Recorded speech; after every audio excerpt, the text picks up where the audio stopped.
At the anniversary dinner, my sister Chloe slid the breadbasket toward my son like it was a punishment. We didn't order anything for him. Mom said he's too picky anyway. My father didn't even look up. Should have packed him a snack. Nolan's shoulders folded in small and silent while their kids cut into $100 steaks. I felt something inside me crack. Not loud, just final. I said one word. Noted. They thought that was the end of it. But what they didn't know was, before I continue, tell me where you're watching from. And hit like and subscribe if you've ever been betrayed by family. For years I thought moments like that dinner were normal, just more quiet wounds I was supposed to swallow. I didn't realize this time was different. This time, their cruelty wasn't going to fade into the background. This time, it was the crack that finally let the truth pour out. I didn't grow up in a loud house. Ours was the kind of quiet that told you exactly who mattered. I learned that when I was 8, sitting at the old oak table my dad polished every Sunday like it was some sacred relic. Chloe was swinging her legs, bragging about a spelling quiz she got a B on. Mom beamed, dropped an extra scoop of mashed potatoes on her plate and said, "You worked so hard." My plate stayed nearly empty. Dad didn't look up. I pushed a green bean in circles pretending I wasn't hungry, pretending I didn't notice. I didn't cry, I just swallowed it. And that silence carved its first mark into me. I didn't understand the pattern until years later when I was 14 and found the letter. It was buried in a plastic bin of old school photos in the garage under the smell of dust and dried paint. I thought it was a birthday card. Instead, it was my mother's handwriting in neat blue ink. "I don't feel connected to my second daughter. She's too independent. Too easy to ignore. Too easy to ignore." I didn't know it then, but that sentence would matter more than anything they ever said to my face. High school was more of the same. Chloe floated through classes with C's and excuses, and Mom called her creative. When I won second place in a statewide science fair, Dad just asked, "Why not first?" At home, Mom forced Chloe to pose with my certificate for memories. You can guess whose picture made it into the family album. I became the reliable one by conditioning, not choice. When I turned 16, I worked in the Arizona heat pushing grocery carts to help with bills, because Dad said Chloe needed her allowance to stay motivated. I handed Mom the cash, watched relief wash over her. Weeks later, I overheard Chloe bragging she bought concert tickets because Mom is basically an ATM. The money I earned was never mine. It was the cost of maintaining peace. College should have been the escape, but Chloe's mistakes dragged me back. When she maxed out the credit card Dad co-signed and collectors started calling, Dad didn't go to her. He came to my dorm. "You're the responsible one. Fix it." And I did. Canceled my spring break, pulled extra shifts, wired her nearly $1,000. She never thanked me. Later she told people she handled everything on her own. I didn't say anything. But I kept every receipt. Life marched on in its uneven way. I graduated, got my job at the charter school, and tried to build a life that felt steady. My apartment was small, but warm lamps glowing, soft vanilla candles burning low. And then Nolan was born. Quiet, observant Nolan, who seemed to see every bruise no one else ever acknowledged. I promised myself his childhood would be different from mine, that he'd never feel invisible at his own family's table. But families have a way of pulling old wounds into new generations, seeping through cracks you didn't know were open. I didn't realize then that everything I survived, the silence, the favoritism, the emotional bookkeeping, wasn't just the past, it was the setup. And soon all of it was going to matter. When Nolan was born, I realized how much of my childhood had hardened inside me. The first night home, he curled his tiny fingers around mine and something in me shifted. I whispered, "You don't have to be the strong one." Maybe I was telling him. Maybe I was telling the girl I used to be. The first time Chloe met Nolan, she wrinkled her nose. "Wow, he cries a lot. Just like you did." Mom laughed like it was a harmless joke. Dad didn't look away from the TV. I held Nolan closer, feeling heat crawl up my neck. But I said nothing. Silence was still my default setting. As Nolan grew, he clung to me during visits to my parents' house. Whenever Chloe's boys screamed or smashed toys, he'd bury his face in my shoulder. Mom waved it off. "He's sensitive. You baby him too much." But she never corrected Chloe's kids, not once. It was the same script I grew up under, just with new actors. By the time Nolan was 5, he'd begun noticing things I wished he didn't. Why does Grandma smile more at them? Why does Aunt Chloe call us dramatic? Why does Grandpa hug me only when people are watching? I'd force a smile and tell him families were complicated. But inside, something twisted fear that he'd internalize the same message I did, that love had conditions attached. One Thanksgiving stands out sharply. The house smelled like roasting turkey and cinnamon candles. Chloe's boys ran wild in superhero capes, knocking ornaments off the tree. Nolan sat quietly beside me on the couch, clutching his stuffed fox. During dinner, Mom placed 2 rolls on Chloe's plate, one on each boy's, and slid the basket right past Nolan. Past me. Dad poured himself wine like nothing was wrong. Nolan whispered, "Can I have one?" so softly, it nearly broke me. "You already had snacks earlier," Mom said without looking. He hadn't. I tore a roll in half and handed it to him. Chloe rolled her eyes. "You're creating a timid kid." I chewed my food in silence, but that moment hit differently. I wasn't the only one swallowing hurt anymore. Nolan was learning how. Not everything in my life was heavy. Mason and Evelyn were the family I should have had. Their home smelled like cedar and cinnamon, warm in a way that made you exhale without realizing you were holding your breath. They noticed things: how Nolan shrank when someone raised their voice, how my smile sometimes didn't reach my eyes. One night, after helping me move a bookshelf, Mason leaned against my kitchen counter and said, "They trained you to survive, not to live." I laughed him off, but the truth lodged deep. At work, I was confident, solving problems, calming angry parents, juggling chaos without blinking. But around my own blood, I became small again. The older I got, the more I realized the past wasn't staying in the past. It was circling back, patterns repeating, and every year they grew harder to ignore. I didn't know it then, but all those small humiliations, the overlooked meals, the forced silence, the emotional bookkeeping, were piling up, waiting for the one moment that would crack everything open. And that moment was coming. The weeks before the anniversary dinner felt off, in a way I couldn't name. Not dramatic, just small shifts. A tone here, a message there. The kind of signs you only recognize later, once the damage is done. It started with a text from my mother. Just family, nothing fancy. A harmless line, except it never meant harmless. It meant don't expect anything. And when I offered to book the restaurant, she added, "Chloe's been stressed. Pick somewhere quiet for her." No mention of me. No concern for Nolan. Same choreography as always. I booked the steakhouse anyway, a place with low lighting, gold fixtures, and quiet corners where Nolan wouldn't get overwhelmed. I spent hours choosing the table and restoring their wedding photo, the one they'd nearly ruined in a drawer. I wanted the night to be peaceful. Maybe even healing. Then Chloe texted, "Dad wants the money today." I froze. "What money?" I asked. "The restaurant deposit." "Don't make this difficult." There was no deposit. I knew because I booked it. When I called to double check, the hostess said, "No charge until you dine." Chloe wasn't confused. She was crafting a story. One where I was irresponsible, and she was the martyr who had to pick up my slack. A story my family loved to believe. That same weekend, Nolan came home from my parents' house different. He dropped his backpack, sank onto the couch, pulled the hood of his Fox sweatshirt up. "What happened, baby?" He hesitated, then whispered. "Caleb said, kids who don't get meals don't matter." My stomach turned cold. Did Grandma or Grandpa say anything? They laughed. That laugh, the same one I grew up hearing, hit harder than the words. I pulled Nolan into my arms, breathed in the warm scent of his shampoo, and felt something dark settle in my chest. Not rage, something heavier, something patient. A few days later, I learned from a coworker that Evan had uploaded a vlog called Big Family Weekend, the thumbnail Nolan. Sitting stiff on my parents' couch, eyes down, fox toy clutched tight. Evan hadn't asked permission. Mom told him it was good for family image. When I confronted him, he shrugged. "It's harmless. He's barely in it." "He's in the thumbnail," I said. Evan grinned like it was a compliment. "Cute kids get more views."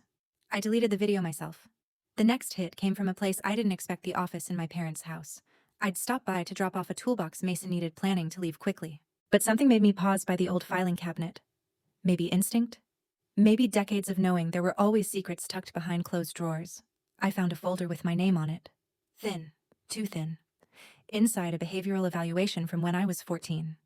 In my mother's handwriting, it said, "Marley struggles with emotional consistency and may require monitoring." A fabricated record. Signed. Filed. A lie she turned into evidence. My throat burned. I remembered Chloe mocking me at that age, saying, "Mom says you're unstable." I thought she was being dramatic. Now I knew she was quoting a document Mom created. I left the house shaking, gripping the folder so hard the edges bent. Then came Mason's voice on my phone that night, low and tense. "Can I come by?" When he arrived, he didn't sit. "Chloe tried to sell the music box," he said. "What music box?" "The heirloom. The one you restored for your mom." My stomach hollowed. That box was part of our grandmother's story. Something my father claimed was untouchable. Chloe had listed it online for cash. Piece by piece, the picture sharpened: lies, manipulation, exploitation, cruelty. And in the middle of it, Nolan absorbing every blow I once swallowed. By the night before the dinner, I knew something was coming. Not because of anything they said, but because of everything they didn't. The quiet was too familiar, the kind that always arrived before the storm. Nolan crawled into my bed that night. "Do we have to go?" "It's just dinner," I said. But deep down, I already knew the truth. It wasn't just dinner, it was the edge of the breaking point. The night of the anniversary dinner felt wrong the second we walked through the doors. Nolan's hand tightened in mine as the warmth of butter and grilled ribeye filled the room. He looked small in his navy blazer, the sleeves brushing his wrists. "We're okay," I whispered, though neither of us fully believed it. Chloe's family had already claimed the booth like royalty. Her boys shouted at their screens. Evan raised his bourbon in a smug little greeting, and my parents sat stiffly, eyes flat, energy already tilted in Chloe's direction. No one glanced at the gift bag holding the restored wedding photo. I'd carried it carefully, hoping stupidly that it would mean something. When Nolan whispered that he wanted chicken tenders, his voice was hopeful. Soft. Before he could speak to the waiter, Chloe slid the bread basket toward him. We didn't order anything for him. Mom said he's too picky anyway. Dad didn't even look up. Should have packed him a snack. The words hit like they were rehearsed. Nolan's shoulders folded in. He stared at the table as if trying not to exist. Something inside me went absolutely still, a stillness that wasn't weakness anymore, but the center of a brewing storm. I didn't raise my voice. I didn't flinch. I said one word. Noted. They blinked like they didn't understand it. They would. The rest of the dinner dragged. Chloe whispering to Evan, "She's unstable." My mom avoiding eye contact like guilt was contagious. My dad cutting his steak with the same sharpness he used on me as a kid. I kept my posture straight, my voice calm, my eyes steady. The fuse was lit, but I wasn't going to burn first. When the check came, the waiter placed it directly in front of my father. His eyes flicked to me with irritation, as if my existence had raised the bill.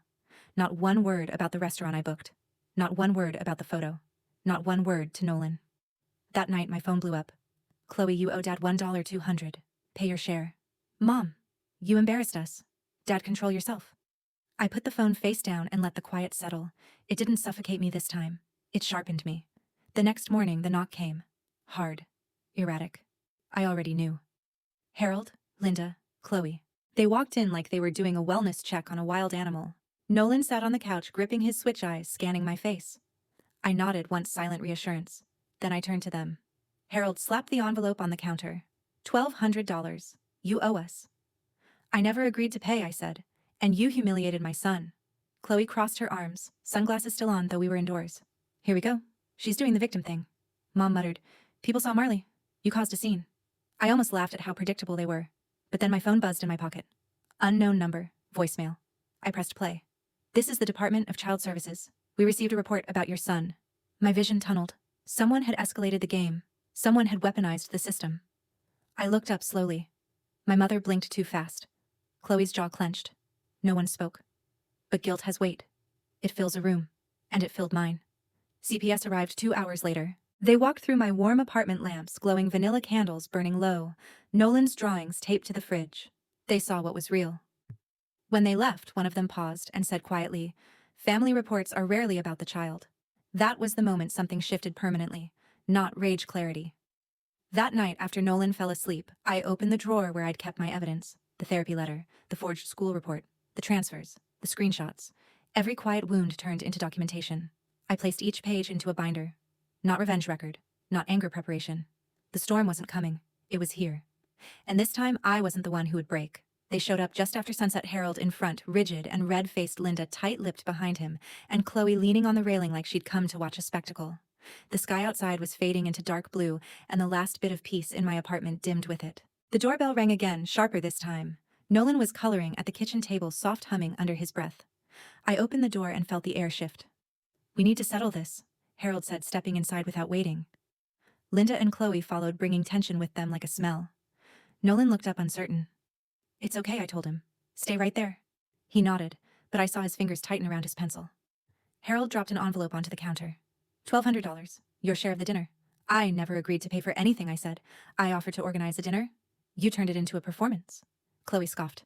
"Here she goes, acting unstable again." She pointed at me like she was diagnosing a patient.